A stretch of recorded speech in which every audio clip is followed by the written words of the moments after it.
म्हणजे बघा, विचार करा, 3-3.5 वर्ष झाली आणि शिंदे गट म्हणतो की आणखी आमची तयारी नाही.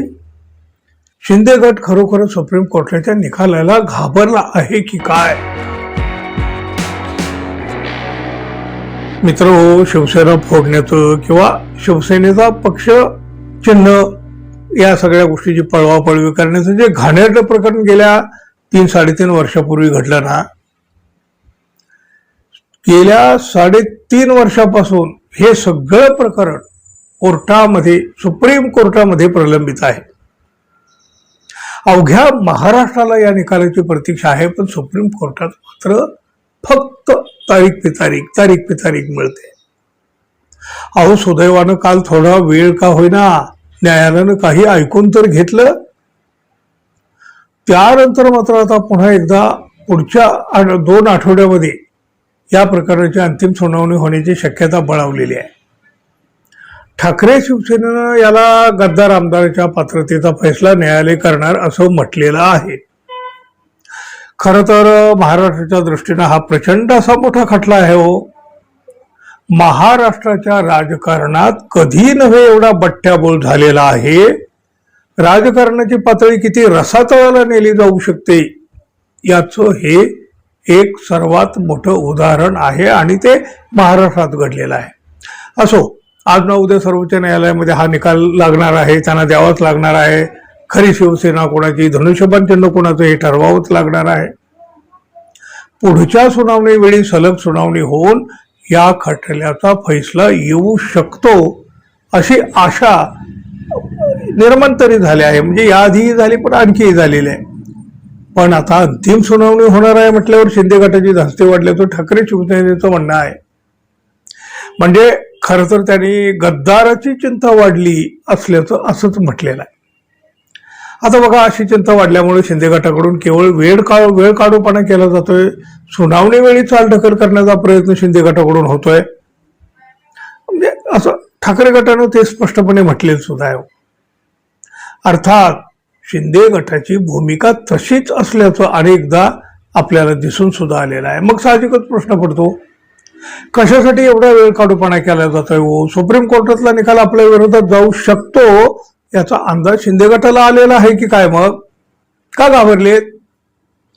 शिंदे गटाकडून वारंवार चालढकल केली जात असल्याचं ठाकरे सेनेचे वकील ॲडव्होकेट कपिल सिब्बल यांनी कालच्या सुनावणीत न्यायालयात सुद्धा सांगितलं. या प्रकरणाची तातडीने सुनावणी घेण्याबाबत आम्ही आग्रही आहोत, पण शिंदे गटाकडून पुन्हा चालढकल करण्यात येते आणि नेमकं याकडे त्यांनी न्यायालयाचं सुद्धा लक्ष वेधलं. बघा, कालच्या सुनावणीवेळी कपिल सिब्बल यांनी युक्तिवाद करण्याची आपली तयारी असल्याचं सांगून 2 तासाचा वेळ मागितला. शिंदे गटानं त्यानंतर सुद्धा पुन्हा एकदा वेळ काढूपणाच केला. संपूर्ण प्रकरण समजून घेऊन मग त्यावर युक्तिवाद करण्यासाठी आम्हाला वेळ हवा आहे असं शिंदे गटाकडून सांगितलं गेलं.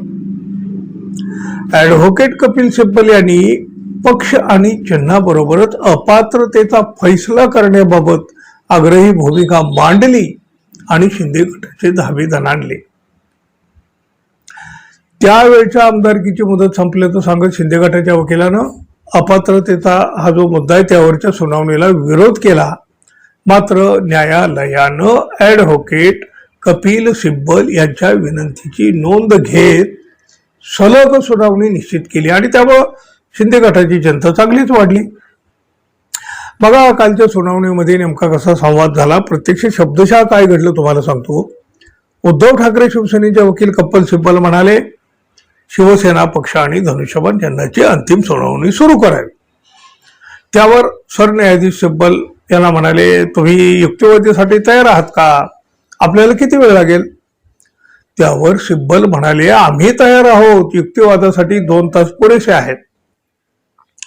आणि बघा, याच वेळी शिंदे गटाचे वकील रोहतगी यांनी म्हटलं, शिंदे गटाची बाजू मांडण्याची आम्ही अजून तयारी केलेली नाही, न्यायालयाने आम्हाला वेळ वाढवून द्यावा. म्हणजे बघा, विचार करा, 3-3.5 वर्ष झाली आणि शिंदे गट म्हणतो की आणखी आमची तयारी नाही. पण त्यानंतर कपिल सिब्बल यांनी न्यायालयाला सांगितलं, ह्यांचा असाच वेळ काढूपणा सुरू आहे. आम्ही लोकसभा निवडणुकीच्या आधीपासून अर्जन्सी सांगतोय आणि हे चाल ढकल करतायत.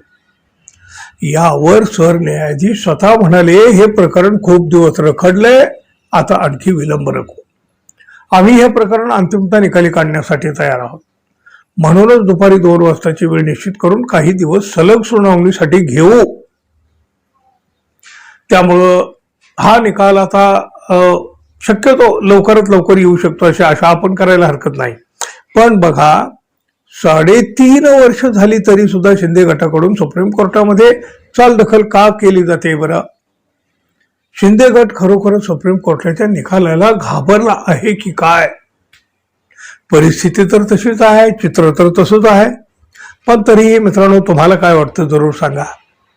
धन्यवाद. पुन्हा भेटू.